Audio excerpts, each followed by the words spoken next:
বুড়ো বয়সে সন্তানের বোঝা না হতে চাইলে এই ৫টি কাজ করুন। বয়স যত বাড়ে আমাদের শক্তি, কার্যক্ষমতা আর আত্মনির্ভরতার জায়গাগুলো ধীরে ধীরে ক্ষীণ হয়ে যায়। একসময় যে বাবা ছেলেকে নিয়ে স্কুলে যেত, সে বাবাকে একদিন সেই ছেলে হাত ধরে ডাক্তারের কাছে নিয়ে যায়। যিনি একদিন সংসার চালাতেন, তিনি একদিন নিজের ছোটোখাটো প্রয়োজনের জন্য সন্তানের মুখ চেয়ে থাকেন। এটি জীবনের স্বাভাবিক ধারা। কিন্তু প্রশ্ন হলো, এই স্বাভাবিক ধারা যেন আত্মসম্মানজনক হয়, অপমানজনক না হয়। সেটার জন্য আমরা কি করছি? আমরা কি এমনভাবে জীবন সাজাচ্ছি যেন বুড়ো বয়সে সন্তানের বোঝা না হই? না হলে একসময় দেখবেন আপনার সন্তান হয়তো আপনার দায়িত্ব নিচ্ছে ঠিকই, কিন্তু মুখের হাসি হারিয়ে গেছে। সে আপনাকে বোঝা মনে করছে, যেটা আপনি কখনো চাননি। আজকের এই ভিডিওতে আমরা এমন 5টি গুরুত্বপূর্ণ কাজ নিয়ে কথা বলবো, যা আপনি যদি এখন থেকেই করতে শুরু করেন, তাহলে ভবিষ্যতে আপনার সন্তান আপনাকে ভালোবাসবে, সম্মান করবে এবং আপনাকে বোঝা মনে করবে না। আপনি হবেন সম্মানিত একজন অভিভাবক, বোঝা নয়। তাহলে চলুন সে 5টি গুরুত্বপূর্ণ কাজ নিয়ে আলোচনা করা যাক। নাম্বার 1, আর্থিক স্বাধীনতা নিশ্চিত করুন। সবার আগে যেটা জরুরি, অর্থনৈতিকভাবে আত্মনির্ভরতা। একটা বড় ভুল আমরা অনেকেই করি, সেটা হলো জীবনের মধ্যে সব আয় সন্তানদের দিকে ঠেলে দেই। সন্তান বড় হোক, সংসার সামলাক, সব ঠিক, কিন্তু নিজের জন্য নিজেরই কিছু রেখে দেওয়া উচিত।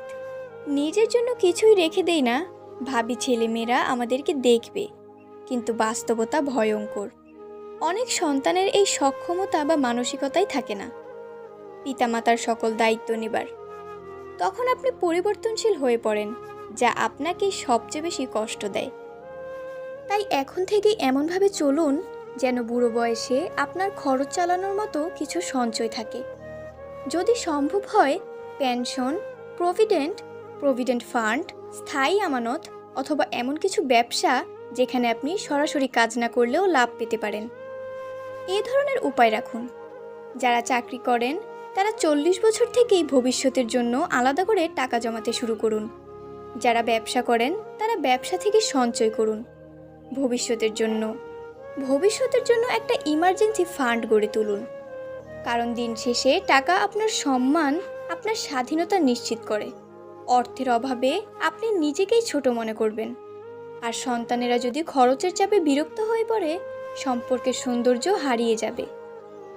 নাম্বার 2, শারীরিক ও মানসিক সুস্থতায় বিনিয়োগ করুন।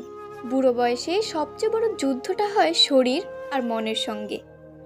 যখন শরীর বয়সের ভারে ক্লান্ত হয়ে পড়ে, তখন আপনি অন্যের সহায়তা ছাড়া চলাফেরা করতে পারেন না। আর মন, সেটা তো দুর্বল হয়ে পড়ে, অবসাদে ডুবে যায়।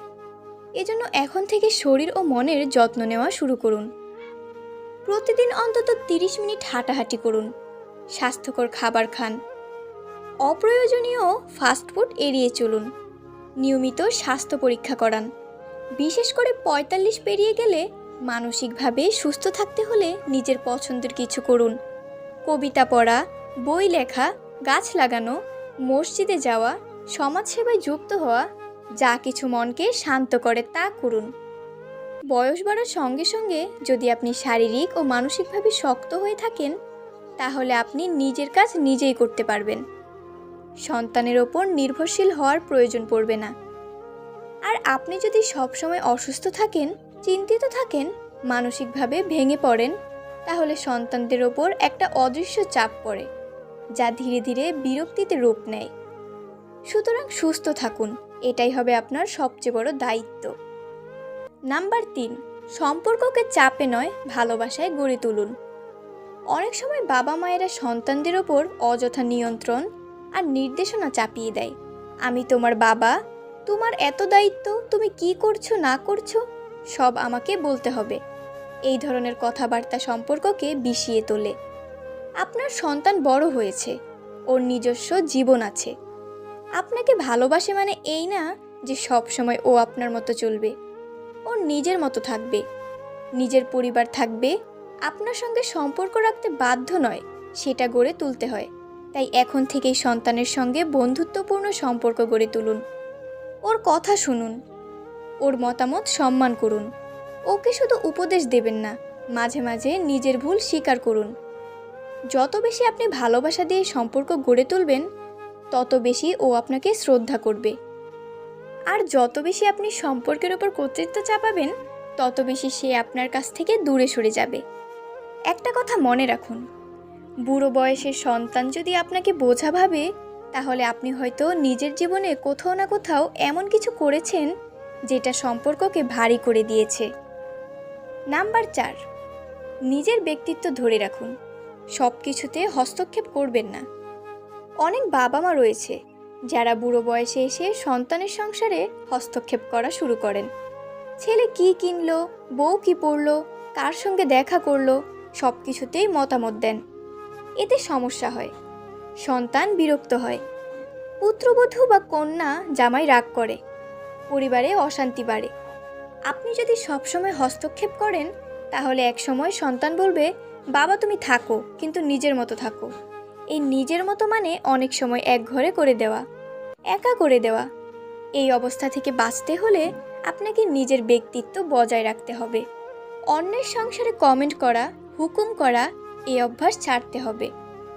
আপনার জীবন আপনার সন্তানদের জীবন। ওদের আপনি হবেন পরামর্শদাতা, পরিচালক নন। আপনি হবেন অভিভাবক, শাসক নন। নিজের একটা জগৎ তৈরি করুন, যেখানে আপনি বই পড়বেন, বন্ধুদের সঙ্গে সময় কাটাবেন, হয়তো কোনো সমাজসেবায় যুক্ত থাকবেন। এতে আপনি ব্যস্ত থাকবেন, সন্তানেরাও আপনাকে সম্মানের চোখে দেখবে। নাম্বার 5, ইবাদত ও আত্মিক উন্নয়নে মন দিন।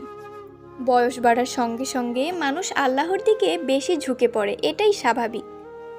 আপনি যদি সময় থাকতে ইবাদতে মনোযোগী হন, তাহলে আপনার সন্তানেরাও দেখবে আপনি একজন ধার্মিক, আত্মিকভাবে পরিপূর্ণ মানুষ। এতে তারা আপনাকে শ্রদ্ধা করবে। আপনি যদি 5 ওয়াক্ত নামাজ পড়েন, কুরআন তেলাওয়াত করেন, মসজিদে যান, ভালো কাজ করেন, তাহলে আপনার সন্তানেরাও শিক্ষা পাবে। তারা ভাববে, আমার বাবা মা শুধু ভোগে নয়, ত্যাগেও বিশ্বাসী। এই আত্মিক উন্নয়ন আপনাকে এমন এক সম্মানের আসনে বসাবে, যেটা টাকা দিয়ে কেনা যায় না। আপনি আল্লাহর কাছেও প্রিয় হবেন, সন্তানদের কাছেও সম্মানী হবেন।